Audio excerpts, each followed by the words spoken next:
আসসালামু আলাইকুম ওয়া রাহমাতুল্লাহি ওয়া বারাকাতুহু। সম্মানিত দর্শক মণ্ডলী, আলহামদুলিল্লাহ আমরা সকলেই জানি যে আগামী ৩রা মে আসছে শনিবার দিন সকাল ৯টায় রাজধানী ঢাকার ঐতিহাসিক সোহরাওয়ার্দী উদ্যানে অনুষ্ঠিত হতে যাচ্ছে হেফাজতে ইসলাম বাংলাদেশ আহত ঐতিহাসিক মহাসমাবেশ। নারী সংস্কার কমিশন বাতিল এবং তাদের প্রস্তাবনা প্রত্যাখ্যান সহ ৪ দফা দাবি নিয়ে হেফাজতে ইসলাম বাংলাদেশ এই মহাসমাবেশের আহ্বান করেছে। গোটা দেশব্যাপী এই মহাসমাবেশকে ঘিরে ব্যাপক আলোড়ন সৃষ্টি হয়েছে। ধর্মপ্রাণ জনসাধারণ মানুষের মধ্যে এই মহাসমাবেশকে ঘিরে বিপুল চাঞ্চল্য দেখা দিচ্ছে। তারা সকলেই এই মহাসমাবেশে যোগদান করে তাদের ইমানি দাবির জানান দিতে প্রস্তুতি নিচ্ছে সারা দেশ জুড়ে। দেশের প্রতিটি শহরে শহরে, প্রতিটি পাড়ায় পাড়ায় চলছে সাজ সাজ রব। সারা দেশ থেকে ধর্মপ্রাণ মুসলমানদের লাখো জনতার বিশাল জনস্রোত ছুটবে ৩রা মে রাজধানীর সোহরাওয়ার্দী উদ্যান অভিমুখে। আমরা বাংলাদেশ হেফাজতে ইসলাম বাংলাদেশের পক্ষ থেকে এই মহাসমাবেশ সুশৃঙ্খলভাবে আয়োজন করার জন্য চেষ্টা করে যাচ্ছি।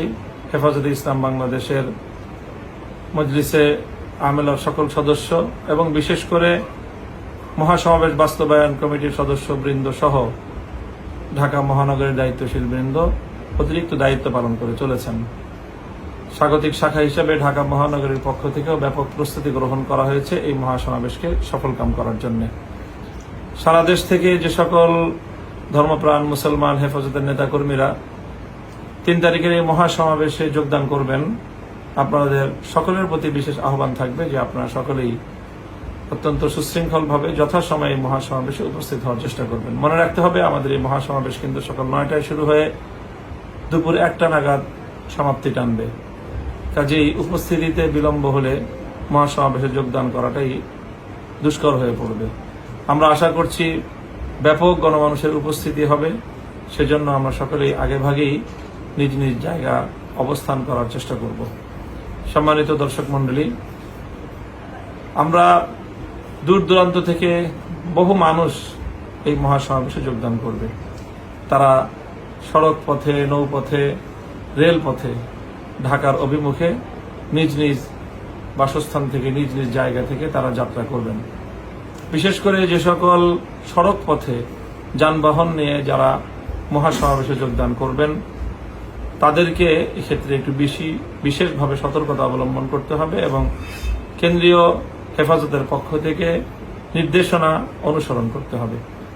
আমরা হেফাজতে ইসলাম বাংলাদেশের পক্ষ থেকে সড়ক পথে যানবাহন নিয়ে যারা মহাসমাবেশে যোগদান করবেন, ঢাকায় আসবেন, সেই সকল যানবাহনগুলো ঢাকার কোথায় অবস্থান করবে সেই বিষয়ে কিছু নির্দিষ্ট নীতিমালা এবং নির্দেশনা, গাইডলাইন হেফাজতে ইসলামের পক্ষ থেকে প্রণয়ন করা হয়েছে।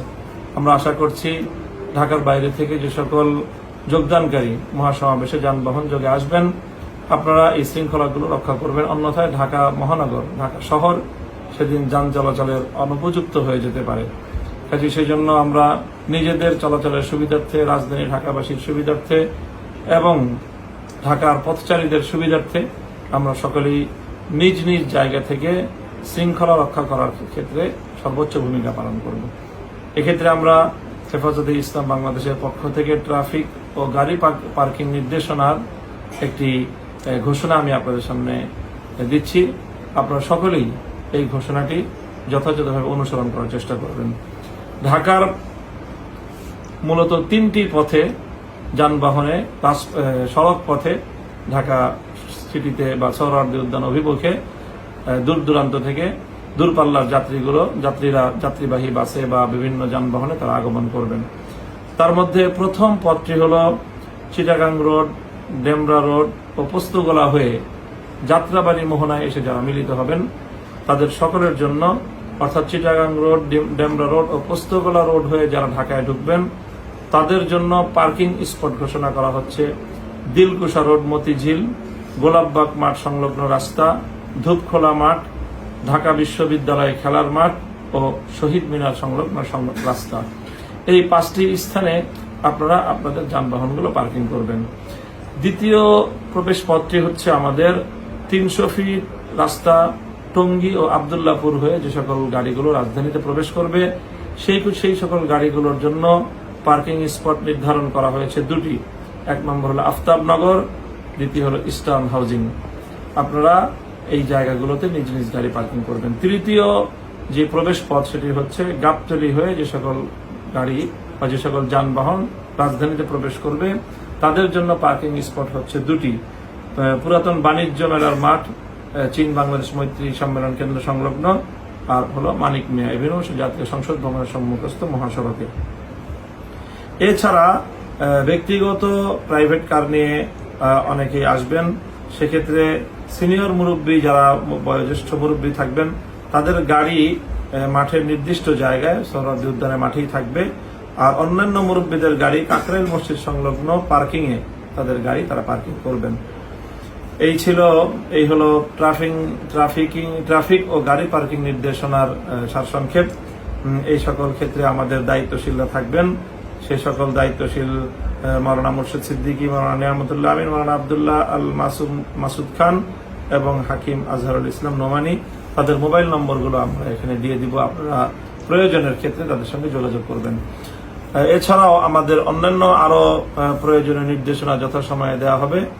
আমরা আশা করছি যে আগামী 3 তারিখ হেফাজতে ইসলাম বাংলাদেশ আহত এই মহাসমাবেশ বাংলাদেশে এক নতুন অধ্যায় এবং নতুন ইতিহাস সৃষ্টি করবে, এবং এই মহাসমাবেশ থেকে আমরা হেফাজতে ইসলামের পক্ষ থেকে পরিষ্কার জানান দিয়ে দিব যে কোরআন বিরোধী কোন নীতি, কোন আইন, কোন সংস্কার বাংলাদেশের মানুষ কশিনকালেও মেনে নেবে না।